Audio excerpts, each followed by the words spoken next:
Hello everyone, তো আবারও চলে আসলাম তোমাদের সাথে একটা ছোট্ট ভিডিও শেয়ার করার জন্য। এই বাচ্চাটাকে যে দেখতে পাচ্ছ, এই বাচ্চাটার নাম অস্মিকা। এই বাচ্চাটা একটা ভয়ঙ্কর রোগে আক্রান্ত, যার নাম SMA।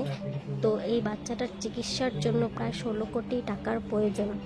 তো একটা মিডল ক্লাস ফ্যামিলির থেকে নিশ্চয়ই 16 কোটি টাকা একবারে বের করে দেওয়া নিশ্চয়ই সম্ভব না। তো এই বাচ্চার ফ্যামিলিরা সবাই আমাদের কাছে হাত পেতে দিয়েছে যে যারা যেটুকু পারবে সেটুকু যাতে সাহায্য করে সবাই মিলে।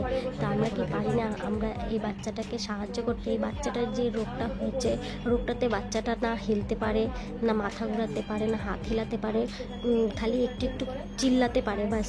আজকে আমার এক দাদা ভাই বৌদি ভাই গেছিলো বাচ্চাটার বাড়িতে গিয়ে বাচ্চাটাকে সাহায্য করে আসছে ওদের সামর্থ্য মতন। কারণ এখানে অনেক ফ্রডও বেরিয়ে গেছে, বাচ্চাটার নামে এত চিট হচ্ছে, টাকা অন্য জায়গায় পৌঁছে যাচ্ছে। তার জন্য দাদাভাই বৌদিভাই ডিসাইড করলো যে না, ওর বাড়িতে গিয়েই ওর মানে হাতে তুলে দেবে টাকাটা, যাতে বাচ্চাটারই কাজে লাগুক টাকাটা, তাই না?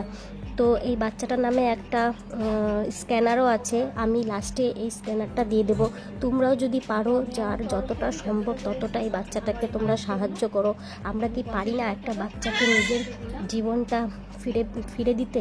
নিশ্চয়ই পারি। তো আমরা এই বাচ্চাটার জন্য অন্তত 10 টাকা করে যদি সবাই দিই, তাহলে বাচ্চাটার নামে অনেকটা সাহায্য হবে। তো এই স্ক্যানারটা দেখো, এই স্ক্যানারটার মধ্যেই যদি তোমরা ওকে সাহায্য করতে চাও করতে পারো, কারণ এটাই একমাত্র মানে ফ্রড হবে না, কারণ ওর বাচ্চাটার কাছেই যাবে। আমি স্ক্যানারটা দিয়ে দেবো, তোমরা সবাই এখানে যেটুকু তোমাদের সামর্থ্য ওইটুকু সাহায্য করো, এইটুকুই বলার ছিল। আর দেখো বাচ্চাটা কত মানে নির্যাত একটা শিশু, দেখেই মায়া লাগছে। সত্যি ভগবান যে এত বড় রোগ এতটুকু বাচ্চাকে কেন দিল।